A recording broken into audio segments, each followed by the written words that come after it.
ነው የሷን ያክስት ልጅ ነው የማውቃት እንጂ እንዲሁ በኦንላይን ነው በጣም የምተዋወቀው እንጂ ባከለ ለቀም እነሱ ኮንትራት ቤት ናቸው መውጣት አይችልም። ታውቂያታለሽ አንቺ በአካል? በአካል ያክስቷን ልጅ ነው የማውቃት። እሷን በአካል አላውቃትም። እኔ ከዚህ ከመጣሁ 17 ዓመት ነው አላውቃት።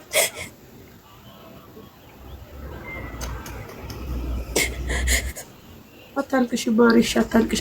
እሷ ኮንትራት ረዥም ዓመት ሰርታለች። አልሰራችም። እችኛዋ ናት ረዥም ዓመት የሰራችው። ገና እችኛዋ ናት ቤት ኦልሬዲ 3 ዓመቷ እዚሁ ቤት። ያን እንዴት እንደዚህ ልትሆን ቻለች? ማለት ተናዳ የሆነ ነገር ጠጥታ የሆነ ነገር እንትን ብላ ይሆን? በምርመራ አይገኝም እንደ ሳሪ የጠጣችው ነገር ካለ ይገኛል። ያው ስልሽ ከጎዳት በኋላ ከሆነ ብዬ ነው እኮ። ግን ይናገሩ ነበረ። ግን ምንም እየጠጣቸው አለ ብለዋል። የተመረዘ ነገር ነው ምንም ነገር የለም ነው አላሉም። ልጅቷ መዛ ስንጠይቃት ምንም ነገር የለም ነው ያለችው።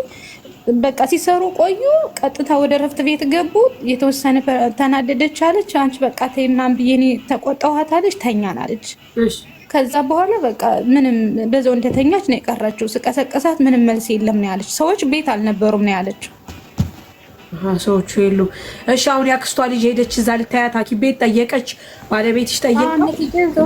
ነቲጃው እዛው ናቸው። እሷ በቃ ዛሬ ነው የነገሯትኝ። ሰውየው 80 ሺህ ብር ጨርሻለሁ፣ እዚህ በላይ ግን ምንም ነገር መክፈል አልችልም። ስለዚህ እትሽን ወደ ኢትዮጵያ ላሳፍራት የሚመጣሽ መታይ ከሆነ ብሎ ቪዲዮንና ድምፅ አድርጎ ላከላት ማለት ነው። ለፊጂ ማለት ነው። ከዛ ፊጂ ለኔ ደወለችልኝ ወደዚህ ማለት ነው። እሷ አስናት የደወለች እሷ ሳትሆን ጓደኛዋ ፊጂ ማናገር አትችልም። ያክስቷል ግን እንዲሆናለች ተሎ ድረሱላት ሄዱላት እናንተ ናችሁ ቀርብ ብላ ማለት ነው። ከዛ ሎኬሽን ምናምን ሰውዬው ላከልኝ። ኦልሬዲ እሷም ከአቡዳቢ መጣች። የኔ ባለቤትም ከዚህ ብድግ ብሎ ሄደ ማለት ነው። ያው እንደዚህ ምንም ሐኪሞቹ እንትን ማለት ምናምን አልቻሉም ማለት የእንግሊዝኛ ፐርፌክት ስለሆነ አውርቷቸው ነበር እሱ ማለት ነው። እና ከዚህ በላይ አንደኛ ከ3 ቀን በላይ መቆየት አትችልም ከዚህ። ሁለተኛ ደግሞ ማሽኑ ከተነቀለ ልጅቷ ኦልሬዲ ትሞታለች። ስለዚህ ስለምትሞት እናንተ ብር የሚያስፈልጋችሁ ከሆነ ልቧን፣ እንኩላሊቷን፣ አንዳንድ ነገሯን ስጡን። ልጅቷ ይህን እናውጣና ሬሷ ኢትዮጵያ ይግባ አሉኝ አለ። እንደዛ ሲሉኝ ቀጥታ ወደ ኢትዮጵያ ደውለው ለእህቷ ለቤተሰብ ሲጠይቁ እህቴ ምንም እንድትሆን አልፈልግም፣ ቀጥታ ሙሉ አካሏ ይምጣልኝ ብላለች እዛ ያለችው ማለት ነው። ከዛ በኋላ እኔ ደግሞ እንዴት ስሰራ ቆይታ እንዴት በድንገት ልትሞት ቻለች? ከዛ እንዴት እንትን ልትል ቻለች አልኩት። እስቲ ቆይ እነ ሙኒት እነ ሳሪ ይስሙ ምናምን ብዬ እኔ ወደዚህ መጣሁ ማለት ነው። ሰውየው ኤምባሲ መግባት ካለበት ኤምባሲ ማሳውቁ፣ ለምታሳውቁት አካል አሳውቁ፣ እኔ ከዚህ በላይ አልችልም ነው ያለው። አሉ ሰዎች ራሱ እዛው አብረው አሰሪዎቿ እኮ። ግን አሁን እንደዚህ የታመመችበት ኬዝ ምናምን ሐኪም አይናገርም? የልብ ችግር ነው የምን ችግር አይናገርም? እኔ እንጃ እሱን አልሰማሁም። ሳርዬ ልቧንና ኩላሊቷን እናወጣለን ብለዋል ካለች የልብ ችግር የለባትም ማለት ነው። የልብ ችግር ብቻ አይደለም፣ ምንም አይነት ህመም ሰውነቷ ውስጥ ቢኖር ኖሮ ያ አይባልም።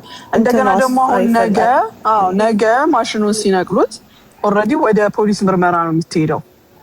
ፖሊስ ምርመራ ከጨረሰ በኋላ ነው ኤምባሲ ፕሮሰሱን የሚጀምረው። የፖሊስ ምርመራው ኖርማል ሞት ነው የሞተችው ኖርማል ነው ሲባል ነው የሚቀጥለው። የምትጠራጠሪውም ነገር ካለ ይታወቃል ማለት ነው። ገባሽ? እስካሁንም ይነገር ነበር የሆነ ነገር ቢኖር። ግን ማሚዬ እንደዚህ ድንገተኛ አለ ሀርታታ ካልሆነ በስተቀር የድንገተኛው ሞት አለ። ሁሉ ነገራቸው ጤነኛው ነው። እናቴ ያረፈችው እንደዚህ ነው። ምንም ነገር ስትመረመር አንድ ነገር የለም። አንድ ሙሉ ጤነኛ። የፈጣሪ ጥሪ በቃ ማለት ነው። የድንገተኛው ሞት አለ። ሁሉ ነገራቸው ጤነኛው ነው። እናቴ ያረፈችው እንደዚህ ነው። ምንም ነገር ስትመረመር አንድ ነገር የለም። አንድ ነገር የለም። አንድ ሙሉ ጤነኛ። የፈጣሪ ጥሪ በቃ ማለት ነው። አሁን እኮ አምቡሊት ምንድነው ታውቂያለሽ?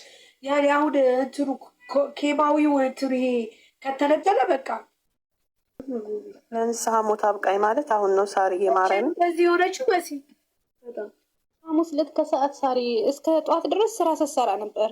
ለረፍት በገባችበት ነው። ያኔ እኩለ ቀን ዘወር ሲሆን የሚያርፉት አለ አይደል? ኮንትራት ቤት ሲሰሩ በዛት ሰዓት ልታርፍ ገብታ ነው እንደዚህ ሆነችው። በዛው እንደተኛች የቀረችው።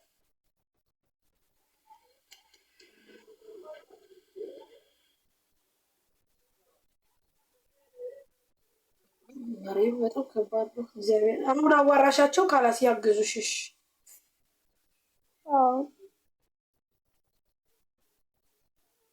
ያግዙሻል። እሺ ማሪ፣ አዲስ ነገር ካለ ወጥተሽ ንገሪ። እሺ እሺ፣ እነግራቸዋለሁ።